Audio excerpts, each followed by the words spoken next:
we're all prompt engineers now. And I joke, right? And when I say prompt engineers, I'm really just talking about AI. So in my case, I may be a prompt engineer with deep expertise in freedom of information law. So I think in my case, one of the ways, right, in addition to using FOIL, one of the ways I've been using artificial intelligence is to write FOIL requests, because it's really perfect for writing FOILs. Especially a lot of FOIL is just documents, so it's lots of text, lots of copying, pasting text, information law. And I want to talk about, the fact that we are all prompt engineers now. So what do I mean by that is I think, we're all prompt engineers. So prompt engineer is really this new emerging profession where, you prompt an AI, and you're right. And engineers are just problem solvers. And a prompt just means you're prompting an AI, you're asking an AI questions. So really, a prompt engineer is just a problem solver that's using AI to solve problems, kind of, to put it simply, if I could. And I think, right, I'm using AI, we're all using AI differently, but I did want to talk a little bit about some of my experiences, some things I've learned just using AI, prompting AI. It's really a huge tool, not just for me in FOIL, but of lots of things, whether it's myself working professionally, even to, draft or script a podcast. I actually prompted, before I came here, I prompted the AI to be an executive producer for my show at Think Twice Radio. So I think, too, a lot of times, at least how people start using AI is kind of using it like a Google form, right? So you just kind of open up a ChatGPT or a Claude Code or Gemini, and you just ask it a question, which is good, right? It can provide good information. But I wanted to get into kind of some of the very technical, theoretical things that I've learned about how to, and I want to give credit where credit is due. This past June, I participated in Buffalo Startup Wednesday, which was essentially this AI hackathon where it was a bunch of people interested in AI, and we spent a month just, developing ideas or projects or apps that we had. And in that project, I worked on an open source city budgeting website. And in the group, the first week we really learned about prompting, and I have to give credit where credit's due, but one of the leaders of that group, he shared a video that was put together by Clark Dever. And he kind of, that was my first really exposure to, prompt engineering, and actually kind of some of the proper ways to prompt or as a prompt engineer to get the best output. Because, right, input, you put text into an AI or a large language model, you get an output. So you don't really control the output, but you can influence the output with prompting. So, right, I think a lot of people, they just use AI as a chatbot, so they ask it a question, but I want to talk about a little bit of how to really how to prompt better. And I think AI in prompt engineering has really, I call it, it's almost about this field of creative technical writing, right? So let's break that apart. So creative technical writing, right? So creative writing, I don't know, if you think of creative writing, you might think of Game of Thrones, of Harry Potter, of really creative fantasy novels where, right, these creative writers, they come up with these very vibrant landscapes, very intricate character plots, characters, scenery, right? So that's creative writing. If you're coming up with very creative ideas, painting vivid pictures, vivid imagery through words. So that's creative writing.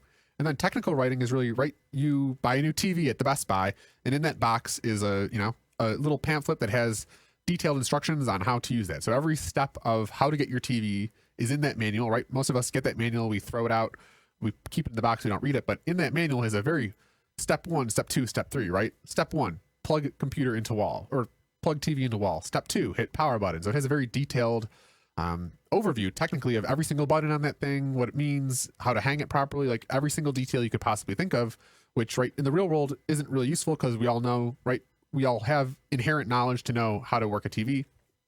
But that, technical writing is really just the world of manuals, whether it's a new fridge, a new oven, those technical specification manuals, which are extremely dry, right? They're very linear, do 1, do 2, do 3, no vivid imagery.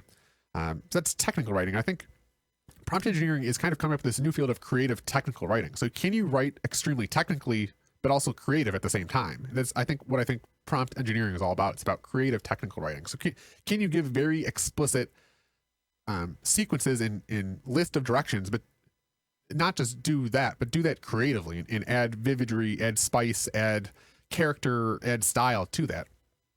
So that's kind of how I think of prompt engineering. It's kind of this new discipline to me of creative technical writing. And so a couple of the things I learned that I'll link to this video when I post it later, but this video by Clark Dever, who he talked about prompt engineering. So, right, we usually use it as a chat box. You just put a question in, it goes. But really in prompt engineering, you want to kind of give it some constraints, or there's some certain variables that you want to feed it. So the first one is role, and all of these. So we have a couple different ones, which are role, prompt, constraints, tone, context, example, input. So yeah, first I'll start with your role, and kind of all these. When you're putting this into an AI, you kind of start with like a hashtag and then role. Kind of similar to in programming when you're, doing maybe an H1 header or an H2. You want to kind of almost think of it as like bolding your header, but you put a hashtag and then hashtag role. And the role is really kind of what role you want it to be. So in my case of FOIL, you might say role or hashtag role. You might say you are a New York State attorney with deep expertise in freedom of information law. That would be a good role to give. And the reason you want to give it a role up front is because it kind of helps constrain the large language model. So if you just put a question into the box, the large language model has to kind of look through all the information, all the knowledge it has in its model. Where if you give it a very specific role, then it knows, oh, I can ignore marine biology and I can ignore astrophysics and just focus on freedom of information law. So giving it a role is very good because you kind of constrain the model in what you're asking it to do. Then the prompt is what is the task. So in my case, if I was submitting a FOIL request, my prompt might be hashtag prompt, write a FOIL request to the City of Buffalo Department of Human Resources. And that might be the prompt. So very specifically, what do you want the AI to do? And then constraints. So you might do hashtag constraints. And constraints is all about giving it rules and limits, right? So if I say write a FOIL request to HR, right, giving a constraint might be in less than 200 words, or maybe you want between 400 and 600 words, or maybe you want 10,000 words. So giving it a constraint of kind of what are the rules that you want it to be? Do you want it to be 3 paragraphs? Do you want it to be 5? But I think, word count is kind of the best example of constraint of, if I say write a FOIL request to HR, it's a very broad request. Whereas if you say write a FOIL request in less than 200 words, okay, now you've kind of constrained, again, your output. You're influencing your output. And then tone. So I might also then add a hashtag tone. So what do I want the AI to write a FOIL request in? I know one tone that I love to use is I write in the tone of Theodore Roosevelt as a police commissioner of New York City and with the moral fiber of Atticus Finch. So I think that's a very specific tone. But yeah, tone is a very, right? Do you want to write a FOIL request in the tone of a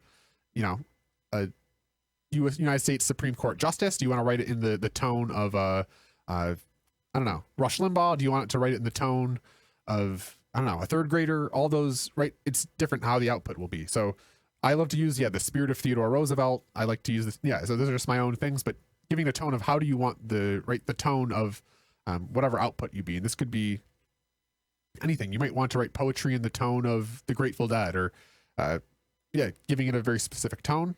And then hashtag context. So context is all about giving it situational awareness. So again, if I'm following the Human Resources Department, I might do hashtag context and give it a bunch of information about, right, who I am, who the Commissioner of Human Resources is, what law they're violating, history of. So you just kind of give it the picture, because if you just say write a FOIL request, it's going to write a FOIL request, but it needs to know the greater picture. So giving it context, I think, is very valuable too.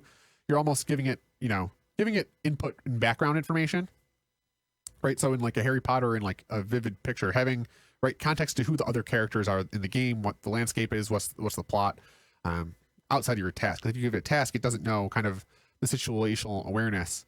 And context is hard too, because a lot of human beings, right, even with a TV, we have a lot of ingrained context that we don't even really think about when we just plug a TV in. But you literally, when you think of an AI, you have to almost think like you're talking to a toddler that has literally no information. So anything you don't tell it is just going to assume things that may or may not be correct.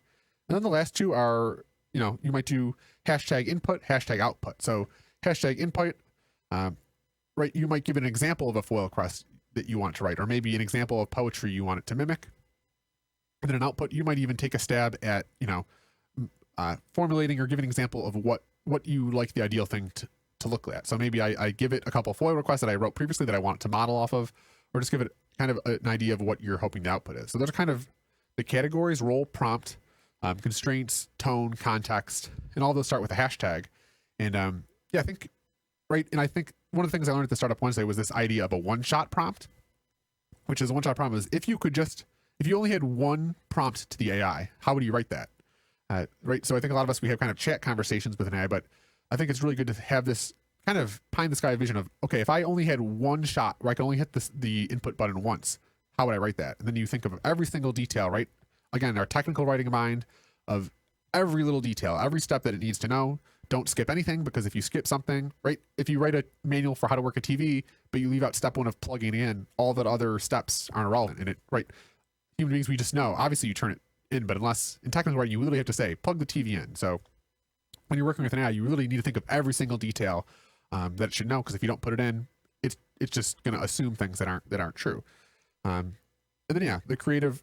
So I think some of things like tone, the role, all of those, right? Even if I was a good role, I may think of, if you are an attorney general with the spirit of Theodore Roosevelt as the New York City commissioner, right? And you could write this whole vivid role of it, which would make a very vibrant kind of output, which might be different than giving a very bland, right? You are a FOIL attorney type of thing. So that's kind of an overview of prompt engineering, and I encourage everyone to just play around with and learn about how to prompt, because it actually, I think it is this new skill set of how to write to an AI and how to do that optimally. And ultimately, it's about influencing the output and creating such a vivid, technically intense input that the output you get is super rich and exactly kind of what you thought. Because coming to the single shot prompt idea, if you wrote your prompt so vividly that it had every single detail, had vivid color of the tone, the style, the context, everything's going on, in an ideal world, the AI would just produce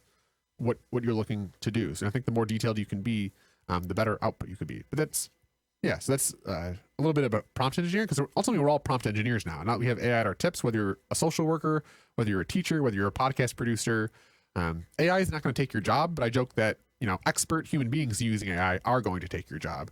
So I think it's important for all of us to not just learn AI, but become experts in your field and in certain niches. Because I think that's the future. So let me know in the comments what you thought. How do you use AI? Will you use any of these tips and tricks? And let me know how you are on your prompt engineering journey.